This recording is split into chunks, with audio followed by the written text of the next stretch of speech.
जे भारत विच हिंदू राष्ट्र की गल करनी गलत नहीं है तो सिख राष्ट्र की गल करनी गलत किवें हो सकती है। जे भारत दे विच RSS हिंदू राष्ट्र की गल करनी बंद कर दे की सिखां दी खालिस्तान की मंग खत्म हो जाती है। यानी हरप्रीत सिंह होरां नूं अपने ही अकाली दल का ही जे अकालियां का ही नुमाइंदा आनंदपुर का मता पढ़ लेना चाहिए। श्रोमणी अकाली दल का राजसी निशाना निश्चित तौर पर साहिब दसम पातशाह के आदेशों, सिख इतिहास के पन्नियां ते खालसा पंथ के मन मंदिर विच उकरिया चलिया आ रहा है, जिसका मनोरथ खालसा जी के बोल बाले है।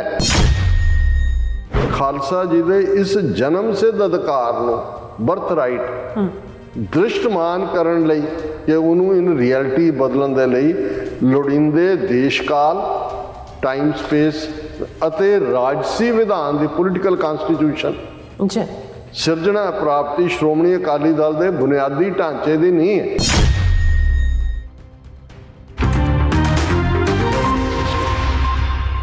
ब्रेक बाद थोड़ा सब का भरपूर स्वागत है। सो व्यूअर्स गलबात करांगे अकाल तख्त साहिब के एक्टिंग जथेदार ਗਿਆਨੀ हरप्रीत सिंह ने एक बयान में किया है कि जे भारत में हिंदू राष्ट्र की गल करनी गलत नहीं है तो सिख राष्ट्र की गल करनी किवें गलत हो सकती है। सो ये बड़ी थोती जी दलील है।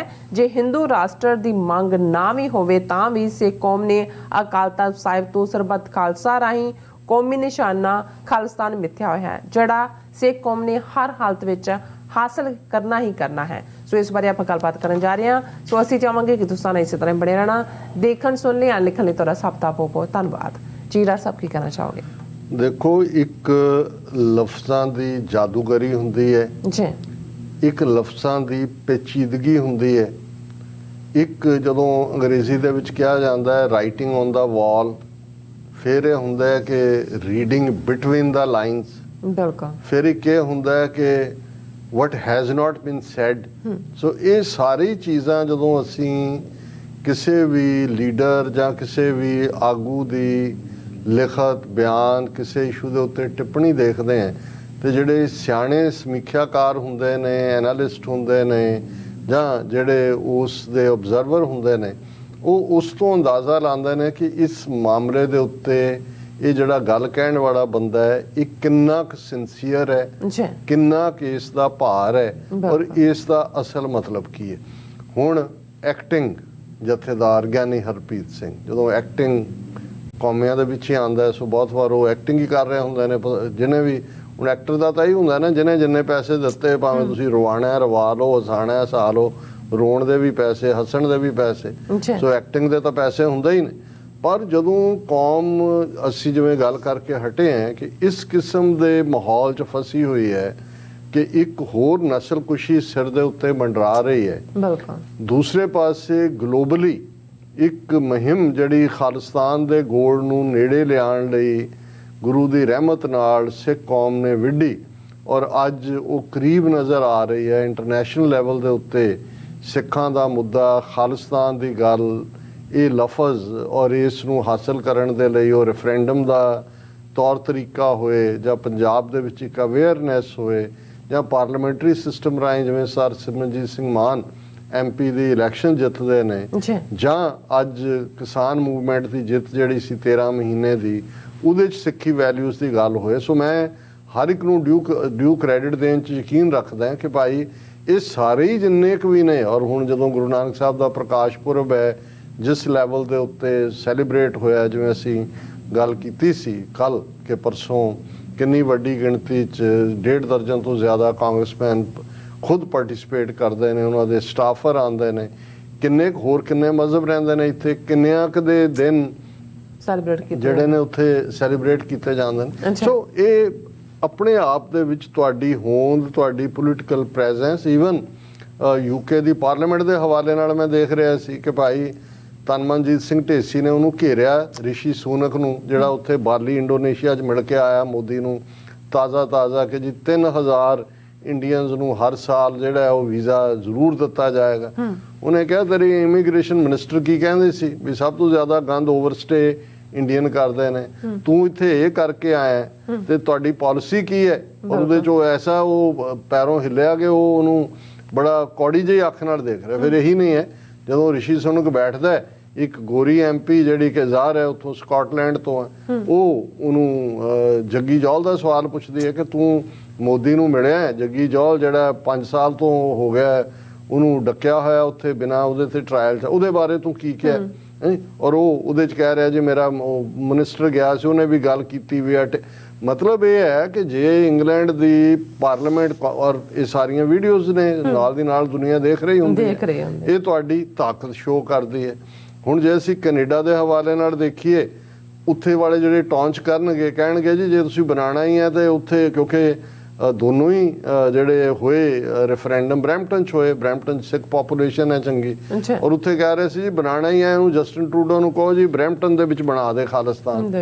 ਹੁਣ ਪੂਰਾ ਇਹਨਾਂ ਦਾ ਟਿਲ ਲੱਗਾ ਹੁੰਦਾ ਹੈ। ਪਰ ਕੱਲ ਅਸੀਂ ਜਦੋਂ ਖੁਸ਼ੀ ਦੀ ਖਬਰ ਸਾਨੂੰ ਪਤਾ ਲੱਗੀ ਕਿ ਹਰਕੀਰਤ ਸਿੰਘ ਬੜੇ ਜ਼ਬਰਦਸਤ ਨੌਜਵਾਨ ਨੇ, ਪੰਥਕ ਸੋਚ ਰੱਖਣ ਵਾਲੇ, ਕਿ ਵੀ ਉਹ ਬਰੈਂਪਟਨ ਸਿਟੀ ਕੌਂਸਲ ਦੇ ਡਿਪਟੀ ਮੇਅਰ ਬਣੇ ਨੇ, ਕਿਉਂਕਿ ਕੌਂਸਲਮੈਨ ਤਾਂ ਬਣੇ ਹੀ ਸੀ, ਔਰ ਕੱਲ ਉਹਨਾਂ ਨੂੰ ਡਿਪਟੀ ਮੇਅਰ ਬਣਾਇਆ। ਮੈਂ ਕਿਹਾ ਜੀ ਲੈ ਲਓ, ਖਾਲਿਸਤਾਨ ਤਾਂ ਚਲੋ ਅਸੀਂ ਉੱਥੇ ਹੀ ਬਣਾਉਣਾ ਜਿੱਥੇ ਦਰਿਆਏ ਜਮਨਾ ਤੋਂ ਵਾਘਾ ਤੱਕ ਹੈ, ਪਰ ਤੁਹਾਡੀਆਂ ਟੌਂਚਾਂ ਦਾ ਕਿ ਵੀ ਹੁਣ ਬਹੁਤ ਜਲਦੀ ਬਰੈਂਪਟਨ ਦੇ ਮੇਅਰ ਵੀ ਜਿਹੜਾ ਸਿੱਖ ਹੋਏਗਾ, ਜਿਵੇਂ ਬਾਕੀ ਪਾਸੇ ਚੱਲ ਰਿਹਾ ਹੈ। ਔਰ ਈਵਨ ਐਤਕੀ ਪਹਿਲੀ ਵਾਰ ਉੱਥੋਂ ਬੇਕਰਸਫੀਲਡ ਤੋਂ ਆਪਣੇ ਡਾਕਟਰ ਹੈ ਬੀਬੀ ਬੈਂਸ, ਸ਼ਾਇਦ ਜਸਪ੍ਰੀਤ ਕੌਰ ਹੀ ਨਾਂ ਹੈ ਉਹਦਾ, ਉਹ ਅਸੈਂਬਲੀ ਵੂਮਨ ਬਣੀ ਹੈ, ਇਹ ਪਹਿਲੀ ਸਿੱਖ ਬੀਬੀ ਹੈ। ਸੋ ਅਸੀਂ ਇਹ ਦੇਖ ਰਹੇ ਹਾਂ ਕਿ ਇਹ 4 ਚਫੇਰੇ ਜਾਂ ਆਸਟ੍ਰੇਲੀਆ ਦੇ ਵਿੱਚ ਜਿਹੜੇ MP ਚੋਣਾਂ 'ਚ ਜਾ ਰਹੇ ਨੇ, ਉਹ ਪ੍ਰੋਮਿਸ ਕਰ ਰਹੇ ਨੇ ਕਿ ਭਾਈ ਜਾਂ ਉਹਨਾਂ ਦੇ ਬਾਕੀ ਅਹੁਦੇਦਾਰ ਕਿ ਜੇ ਅਸੀਂ ਚੁਣੇ ਗਏ ਤੇ ਅਸੀਂ ਜਿਹੜਾ ਵੈਸਟਰਨ ਆਸਟ੍ਰੇਲੀਆ ਦੀ ਪੰਜਾਬੀ ਨੂੰ ਐਜ਼ ਏ ਸਬਜੈਕਟ ਲਾਗੂ ਕਰਾਂਗੇ। ਹੁਣ ਇਹ ਕੋਈ ਛੋਟੀਆਂ ਚੀਜ਼ਾਂ ਨਹੀਂ ਨੇ। ਹੁਣ ਇਸ ਸਭ ਦੇ ਚੱਲਦੇ ਆ, ਜਦੋਂ ਸੱਚਮੁੱਚ ਅਸੀਂ ਖਾਲਿਸਤਾਨ ਨੂੰ, ਰੀਅਲ ਖਾਲਿਸਤਾਨ, ਇਹਨੂੰ ਐਜ਼ ਏ ਜਿਹੜਾ ਆਰਗੂਮੈਂਟ ਯੂਜ਼ ਕਰਨ ਲਈ ਨਹੀਂ ਹੈ। ਹੁਣ ਕਈ ਵਾਰ ਜਦੋਂ ਅਸੀਂ ਇਹ ਆਰਗੂਮੈਂਟ ਦਿੰਦੇ ਹਾਂ ਜੀ 47 ਦੇ ਵਿੱਚ ਸਾਡੀ ਲੀਡਰਸ਼ਿਪ ਨੇ ਅਹਿਮਕਾਨਾ ਪਹੁੰਚ ਅਪਣਾਈ, ਤੇ ਕਈ ਇਹ ਕਹਿਣਗੇ ਜੀ ਦੇਖੋ ਜਦੋਂ 23 ਮਾਰਚ ਨੂੰ 1940 ਨੂੰ ਜਿਹੜਾ ਉਹ ਮੰਗ ਕੀਤੀ ਗਈ ਉਹਨਾਂ ਵੱਲੋਂ, ਕਾਇਦੇ ਆਜ਼ਮ ਮੁਹੰਮਦ ਅਲੀ ਜਿਨ੍ਹਾਂ ਵੱਲੋਂ, ਤੇ ਨਾਲ ਦੀ ਨਾਲ ਦੇਖੋ ਜੀ ਭਾਈ ਵੀਰ ਸਿੰਘ, ਡਾਕਟਰ ਵੀਰ ਸਿੰਘ ਭੱਟੀ ਹੋਰਾਂ ਨੇ ਉਦੋਂ ਹੀ ਜਿਹੜਾ ਉਹ ਖਾਲਿਸਤਾਨ ਦੀ ਮੰਗ ਕਰਤੀ ਸੀ। ਫਿਰ ਕਈ ਸ਼੍ਰੋਮਣੀ ਕਮੇਟੀ ਦਾ 1946 ਦਾ ਰੈਜ਼ੋਲੂਸ਼ਨ ਕੱਢਣਗੇ ਜੀ, ਸ਼੍ਰੋਮਣੀ ਕਮੇਟੀ ਨੇ ਵੀ ਖਾਲਿਸਤਾਨ ਮੰਗਿਆ ਸੀ। ਫਿਰ ਜਿਹੜਾ ਉਹ ਈਵਨ ਦੂਸਰਿਆਂ ਨੂੰ ਵੀ ਕੋਟ ਕੀਤਾ ਜਾਂਦਾ।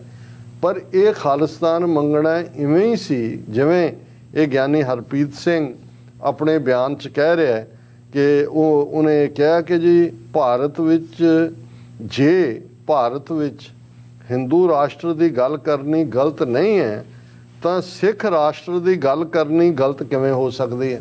ਹੁਣ ਆਮ ਬੰਦੇ ਨੂੰ, ਜਿਵੇਂ ਮੈਂ ਕਿਹਾ, ਜਿਹਨੂੰ ਲੈਂਗੁਏਜ ਦੀਆਂ ਪੇਚੀਦਗੀਆਂ ਦਾ ਜਾਂ ਉਹਦੀ ਡੈਪਥ ਦਾ ਅਹਿਸਾਸ ਨਹੀਂ ਹੈ, ਲੱਗੇ ਜੀ ਬੜੀ ਵਧੀਆ ਗੱਲ ਕੀਤੀ। ਉਹਨੇ ਕਿਹਾ ਜੀ ਬਿਲਕੁਲ ਅਸੀਂ ਗੱਲ, ਹੁਣ ਕਹਿ ਕੀ ਰਿਹਾ ਕਿ ਜੇ ਭਾਰਤ ਵਿੱਚ ਹਿੰਦੂ ਰਾਸ਼ਟਰ ਦੀ ਗੱਲ ਕਰਨੀ ਗਲਤ ਨਹੀਂ ਹੈ, ਹੁਣ ਇਹਨੂੰ ਜੇ ਕੋਈ ਪੁੱਛੇ ਕਿ ਜੇ ਭਾਰਤ ਦੇ ਵਿੱਚ RSS ਹਿੰਦੂ ਰਾਸ਼ਟਰ ਦੀ ਗੱਲ ਕਰਨੀ ਬੰਦ ਕਰ ਦੇ, ਕੀ ਸਿੱਖਾਂ ਦੀ ਖਾਲਿਸਤਾਨ ਦੀ ਮੰਗ ਖਤਮ ਹੋ ਜਾਂਦੀ ਹੈ?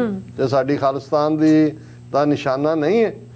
ਹੁਣ ਇਹੀ ਆਰਗੂਮੈਂਟ ਜਿਹੜੇ 40s ਦੇ ਵਿੱਚ ਕਾਂਗਰਸ ਰਾਹੀਂ ਸਿੱਖ ਲੀਡਰ ਦੇ ਰਹੇ ਸੀ, ਵਿਰੋਧਤਾ ਕਰ ਰਹੇ ਸੀ, ਉਹ ਪਾਕਿਸਤਾਨ ਦੀ ਮੰਗ ਦਾ। ਪਰ ਇਹ ਕਹਿ ਰਹੇ ਸੀ ਜੀ ਕਿ ਜੇ ਪਾਕਿਸਤਾਨ ਬਣਾਣਾ ਜਾਂ ਬਣਨਾ ਫਿਰ ਖਾਲਿਸਤਾਨ ਜ਼ਰੂਰ ਬਣੇ। ਔਰ ਇਸ ਨੂੰ ਐਜ਼ ਏ ਆਰਗੂਮੈਂਟ ਸਿਰਫ ਤੇ ਸਿਰਫ ਪਾਕਿਸਤਾਨ ਦੀ ਮੰਗ ਨੂੰ ਕਮਜ਼ੋਰ ਕਰਨ ਲਈ ਕੀਤਾ ਜਾ ਰਿਹਾ ਸੀ। ਨਾ ਅਕਾਲੀ ਲੀਡਰ ਸਿੰਸੀਅਰ ਸੀ ਖਾਲਿਸਤਾਨ ਬਣਾਉਣ ਲਈ, ਕਾਂਗਰਸ ਦਾ ਹੈ ਹੀ ਨਹੀਂ ਸੀ। ਉਹ ਤਾਂ ਸਿੱਖਾਂ ਨੂੰ ਵਰਤ ਰਹੇ ਸੀ ਕਿ ਭਾਈ ਮੁਸਲਮਾਨਾਂ ਦੇ ਮੱਥੇ 'ਚ ਮਾਰੋ ਪਾਕਿਸਤਾਨ ਦਾ ਵਿਰੋਧ ਕਰਾਉਣ ਦੇ ਲਈ। ਐਂਡ ਅਲਟੀਮੇਟਲੀ ਹੋਇਆ ਇਹੀ, ਪਾਕਿਸਤਾਨ ਤਾਂ ਬਣਨਾ ਸੀ, ਉਹ ਬਣ ਗਿਆ, ਕਿਉਂਕਿ ਕਾਇਦੇ ਆਜ਼ਮ ਬਿਲਕੁਲ ਕਲੀਅਰ ਸੀ ਕਿ ਵੀ ਇਹ ਕਿੱਧਰ ਨੂੰ ਸੋਚ ਰਹੇ ਨੇ ਕਾਂਗਰਸੀ। ਔਰ ਉਹਨਾਂ ਨੇ ਤਾਂ ਜਿਵੇਂ ਹੀ drew victory out of the jaws of defeat, ਕੌਮ ਉਹਨਾਂ ਦੀ ਵੀ ਤਿਆਰ ਨਹੀਂ ਸੀ। ਉਹ ਤਾਂ ਹਾਲਾਤ ਉਸ ਕਿਸਮ ਦੇ ਬਣਦੇ ਚਲੇ ਗਏ, ਪਰ ਉਹਨਾਂ ਦਾ ਵਿਜ਼ਨ ਬੜਾ ਕਲੀਅਰ ਸੀ ਕਿ ਵੀ ਅਸੀਂ ਆਪਣੇ ਨਿਸ਼ਾਨੇ ਤੇ ਪਹੁੰਚਣਾ। ਔਰ ਇੱਥੋਂ ਤੱਕ ਆ ਕੇ ਵੀ ਜਿਵੇਂ ਅੱਜ ਸਿੱਖਾਂ ਦਾ ਇੱਕ ਤਬਕਾ ਜੀ, ਇਕਨੋਮੀ ਕੀ ਹੋਏਗੀ ਜੀ, ਬਾਰਡਰ ਕਿੱਥੋਂ ਲੱਗਣਗੇ ਜੀ, ਇਹ ਉਹਨੂੰ ਅੰਮ੍ਰਿਤਪਾਲ ਸਿੰਘ ਨੂੰ ਵੀ ਇਦਾਂ ਦੇ ਹੀ ਸਵਾਲ ਉਹੀ ਜਿਹੜੇ ਅਸੀਂ 35 ਸਾਲ 40 ਸਾਲ ਹੋ ਗਏ ਨੇ ਸਾਨੂੰ ਜਵਾਬ ਦਿੰਦੇ ਆ। ਅੱਛਾ। ਤੇ ਜੇ ਉਹਨਾਂ ਦਾ ਇੱਥੋਂ ਤੱਕ ਕਹਿਣਾ ਸੀ ਕਿ ਭਾਈ ਭਾਵੇਂ ਉਹ ਇੱਕ ਰੁਮਾਲ ਜਿੰਨਾ ਹੋਏ ਏਰੀਆ ਉਹਦਾ, ਸਾਨੂੰ 24 ਘੰਟੇ ਜਿੱਕ ਵੇਲੇ ਖਾਣ ਨੂੰ ਮਿਲੇ, ਪਰ ਪਾਕਿਸਤਾਨ ਤੋਂ ਬਿਨਾਂ ਸਾਡੀ ਹੋਰ ਕੋਈ ਮੰਗ ਨਹੀਂ। ਇਹ ਹੁੰਦੀ ਹੈ ਜਦੋਂ ਤੁਹਾਡੀ ਲੀਡਰਸ਼ਿਪ ਕਲੈਰਿਟੀ ਦੇ ਨਾਲ ਕਿਸੇ ਇਸ਼ੂ ਦੇ ਉੱਤੇ ਕਲੀਅਰ ਹੁੰਦੀ ਹੈ, ਫਿਰ ਵਿਕਟਰੀ ਤੁਹਾਨੂੰ ਹੁੰਦੀ ਹੈ। ਔਰ ਮੈਨੂੰ ਇਹ ਲੱਗਦਾ ਹੈ ਵੀ ਜੋ ਕੁਝ ਉਦੋਂ ਅਕਾਲੀ ਕਰਦੇ ਰਹੇ ਉਹੀ ਆ ਗਿਆਨੀ ਹਰਪ੍ਰੀਤ ਸਿੰਘ ਔਰ ਇਸ ਬ੍ਰਾਂਡ ਦੇ ਕਿ ਜੀ ਜੇ ਹਿੰਦੂ ਰਾਸ਼ਟਰ ਦੀ ਗੱਲ ਹੋ ਸਕਦੀ ਹੈ ਤੇ ਖਾਲਿਸਤਾਨ ਦੀ ਕਿਉਂ ਨਹੀਂ ਹੋ ਸਕਦੀ। ਇਹਦਾ ਮਤਲਬ ਇਹ ਹੈ ਵੀ ਜੇ ਹਿੰਦੂ ਰਾਸ਼ਟਰ ਦੀ ਗੱਲ ਨਾ ਹੋਏ, ਤੁਸੀਂ ਸੈਕੂਲਰ ਸੋ ਕਾਲਡ ਇੰਡੀਆ ਜਿਹੜਾ ਹੈ ਆਲਰੇਡੀ ਉਹਦੇ 'ਚ ਬੜੇ ਮੁਤਮਈਨ ਹੋ, ਤੁਸੀਂ ਬੜੇ ਖੁਸ਼ ਹੋ। ਤਾਂ ਮੈਂ ਸਮਝਦਾ ਵੀ ਇਹ ਜਿਹੜੀ ਡਰਾਮੇਬਾਜ਼ੀ ਆ ਔਰ ਇਹਦੇ 'ਚ ਈਵਨ ਇਹਨੂੰ ਗਿਆਨੀ ਹਰਪ੍ਰੀਤ ਸਿੰਘ ਹੋਰਾਂ ਨੂੰ ਆਪਣੇ ਹੀ ਅਕਾਲੀ ਦਲ ਦਾ ਹੀ, ਜੇ ਅਕਾਲੀਆਂ ਦਾ ਹੀ ਨੁਮਾਇੰਦਾ ਆਨੰਦਪੁਰ ਦਾ ਮਤਾ ਪੜ੍ਹ ਲੈਣਾ ਚਾਹੀਦਾ। ਹੁਣ ਆਨੰਦਪੁਰ ਦੇ ਮਤੇ 'ਚ ਕੀ ਲਿਖਿਆ ਹੋਇਆ ਸੀ? ਸ਼੍ਰੋਮਣੀ ਅਕਾਲੀ ਦਲ ਦਾ ਰਾਜਸੀ ਨਿਸ਼ਾਨਾ ਨਿਸ਼ਚਿਤ ਤੌਰ ਤੇ ਸਾਹਿਬ ਦਸਮ ਪਾਤਸ਼ਾਹ ਦੇ ਆਦੇਸ਼ਾਂ, ਸਿੱਖ ਇਤਿਹਾਸ ਦੇ ਪੰਨਿਆਂ ਤੇ ਖਾਲਸਾ ਪੰਥ ਦੇ ਮਨ ਮੰਦਰ ਵਿੱਚ ਉਕਰਿਆ ਚੱਲਿਆ ਆ ਰਿਹਾ ਹੈ, ਜਿਸ ਦਾ ਮਨੋਰਥ ਖਾਲਸਾ ਜੀ ਦੇ ਬੋਲ ਬਾਲੇ ਹੈ। ਇਸ ਮਤੇ 'ਚ ਅੱਗੇ ਲਿਖਿਆ ਹੈ, ਖਾਲਸਾ ਜੀ ਦੇ ਇਸ ਜਨਮ ਸਿੱਧ ਅਧਿਕਾਰ ਨੂੰ, ਬੋਰਨ ਰਾਈਟ, ਖਾਲਸਾ ਜੀ ਦੇ ਕਿਹੜਾ ਬੋਰਨ ਰਾਈਟ? ਜਿਹੜਾ ਖਾਲਸਾ ਜੀ ਦੇ ਬੋਲ ਬਾਲੇ ਆ। ਖਾਲਸਾ ਜੀ ਦੇ ਬੋਲ ਬਾਲੇ ਕਿੱਥੋਂ ਆਇਆ? ਇਹ ਦਸਮ ਪਾਤਸ਼ਾਹ ਦਾ ਹੁਕਮ, ਰਾਜ ਕਰੇਗਾ ਖਾਲਸਾ। ਸਿੱਖ ਹਿਸਟਰੀ ਅਸੀਂ ਤਾਂ ਇੱਕ ਸਦੀ ਲੜੇ ਆ ਇਸ ਰਾਜ ਦੇ ਲਈ, ਤੇ ਸਾਡੇ ਮਨ ਹਰ ਖਾਲਸੇ ਦੇ ਅੰਦਰ, ਸਿੱਖ ਦੇ ਅੰਦਰ ਰਾਜ ਕਰੇਗਾ ਖਾਲਸਾ ਦਾ ਕਨਸੈਪਟ ਹੈ। ਔਰ ਇਹ ਕਿਹਾ ਕਿ ਇਸ ਖਾਲਸਾ ਜੀ ਦੇ ਇਸ ਜਨਮ ਸਿੱਧ ਅਧਿਕਾਰ ਨੂੰ, ਬਰਥ ਰਾਈਟ, ਦ੍ਰਿਸ਼ਟਮਾਨ ਕਰਨ ਲਈ ਕਿ ਉਹਨੂੰ ਇਨ ਰਿਐਲਿਟੀ ਬਦਲਣ ਦੇ ਲਈ ਲੋੜੀਂਦੇ ਦੇਸ਼ ਕਾਲ, ਟਾਈਮ ਸਪੇਸ ਅਤੇ ਰਾਜਸੀ ਵਿਧਾਨ ਦੀ ਪੋਲੀਟੀਕਲ ਕਨਸਟੀਟਿਊਸ਼ਨ ਸਿਰਜਣਾ ਪ੍ਰਾਪਤੀ ਸ਼੍ਰੋਮਣੀ ਅਕਾਲੀ ਦਲ ਦੇ ਬੁਨਿਆਦੀ ਢਾਂਚੇ ਦੀ ਨਹੀਂ ਹੈ। ਕਿ ਅਕਾਲੀ ਦਲ ਦੀ ਜਿਹੜੀ ਫਾਊਂਡੇਸ਼ਨ ਹੈ ਉਹ ਯੋਗ ਦੇਸ਼ ਕਾਲ ਔਰ ਪੋਲੀਟੀਕਲ ਵਿਧਾਨ, ਇਹ ਆਨੰਦਪੁਰ ਦਾ ਮਤ ਹੈ। ਹੁਣ ਇਹ ਤਾਂ 84 ਤੋਂ ਪਹਿਲਾਂ ਸੀ, ਤੇ ਹੁਣ ਜੇ ਇਸ ਕਿਸਮ ਦੀਆਂ ਦੋਗਲੀਆਂ ਜਿਹੀਆਂ ਬੇਮਤਲਬ ਬੇਸਿਰ ਪੈਰੀਆਂ ਜਾਂ ਓਪਨ ਐਂਡਡ ਜਿਹੀਆਂ ਸਟੇਟਮੈਂਟਾਂ ਇੱਕ ਐਕਟਿੰਗ ਜਥੇਦਾਰ ਦੇ ਰਹੇ, ਇਹ ਕੇਸ ਨੂੰ ਕਮਜ਼ੋਰ ਕਰ ਰਹੇ ਨੇ। ਜੂਨ 84 ਤੋਂ ਬਾਅਦ ਤਾਂ ਇਹ ਵੀ ਜਿਹੜੀ ਬੋਲ ਭਾਸ਼ਾ ਸੀ ਇਸ ਢੰਗ ਨਾਲ ਸੀ ਕਿ ਜੀ ਤੁਸੀਂ ਕਾਨੂੰਨੀ ਦਾਇਰੇ 'ਚ ਵੀ ਗੱਲ ਕਰ ਰਹੇ ਹੋ, ਤੇ ਦੂਜਾ ਇਹ ਜੂਨ 84 ਤੱਕ ਹੀ ਸੀ। ਜੂਨ 84 ਤੋਂ ਬਾਅਦ ਸਰਬੱਤ ਖਾਲਸਾ ਹੋਇਆ 26 ਜਨਵਰੀ 1986 ਨੂੰ। ਉਹਨਾਂ ਨੇ 5 ਮੈਂਬਰੀ ਪੰਥਕ ਕਮੇਟੀ ਬਣਾਈ। 29 ਅਪ੍ਰੈਲ 1986 ਨੂੰ ਖਾਲਿਸਤਾਨ ਦਾ ਐਲਾਨਨਾਮਾ, ਜਿਹਦੇ ਇਹ ਬੜੇ ਲਫ਼ਜ਼ ਸਪਸ਼ਟ ਸੀ ਕਿ ਅੱਜ ਤੋਂ ਖਾਲਸੇ ਦਾ ਆਪਣਾ ਘਰ ਖਾਲਿਸਤਾਨ ਹੋਵੇਗਾ, ਜਿੱਥੇ ਖਾਲਸੇ ਦੀਆਂ ਚੌਂਕੀਆਂ, ਝੰਡੇ ਬੁੰਗੇ ਜੁਗੋ ਜੁਗ ਅਟਲ ਹੋਣਗੇ, ਤੇ 10 ਨੌਹਾਂ ਦੀ ਕਿਰਤ ਕਮਾਈ ਕਰਨ ਵਾਲਿਆਂ ਦਾ ਰਾਜ ਭਾਗ ਤੇ ਪੂਰਾ ਕੰਟਰੋਲ ਹੋਏਗਾ। ਸੋ ਇਹ ਜਾ ਕੇ ਗੰਗਾ, ਉਹ ਜਮਨਾ ਔਰ ਗੰਗਾ ਦੇ ਵਿਚਾਲੇ ਹਿੰਦੂ ਰਾਸ਼ਟਰ ਬਣਾਉਣ ਕੇ, ਬ੍ਰਾਹਮਣ ਰਾਸ਼ਟਰ ਬਣਾਉਣ ਕੇ, ਮੋਦੀ ਰਾਸ਼ਟਰ ਬਣਾਉਣ, ਜੋ ਮਰਜ਼ੀ, ਅਸੀਂ ਖਾਲਿਸਤਾਨ ਬਣਾਉਣਾ ਹੀ ਬਣਾਉਣਾ ਦਰਿਆਏ ਜਮਨਾ ਤੋਂ ਵਾਘਾ ਤੱਕ। ਇਹ ਰਿਜ਼ੋਲਵ ਜਿਹੜਾ ਹੈ ਸਾਡੀ ਲੀਡਰਸ਼ਿਪ ਦਾ ਹੋਣਾ ਚਾਹੀਦਾ। ਜੀ ਰਾਜ ਸਾਹਿਬ, ਤੁਹਾਡਾ ਬਹੁਤ ਬਹੁਤ ਧੰਨਵਾਦ। ਸਾਥ ਲੈਣ ਬ੍ਰੇਕ ਵਿਊਅਰਸ, ਤੁਸੀਂ ਇਸੇ ਤਰ੍ਹਾਂ ਬਣੇ ਰਹਿਣਾ। ਮਿਲਦੇ ਹਾਂ ਛੋਟੇ ਜਿਹੇ ਬ੍ਰੇਕ ਤੋਂ ਬਾਅਦ।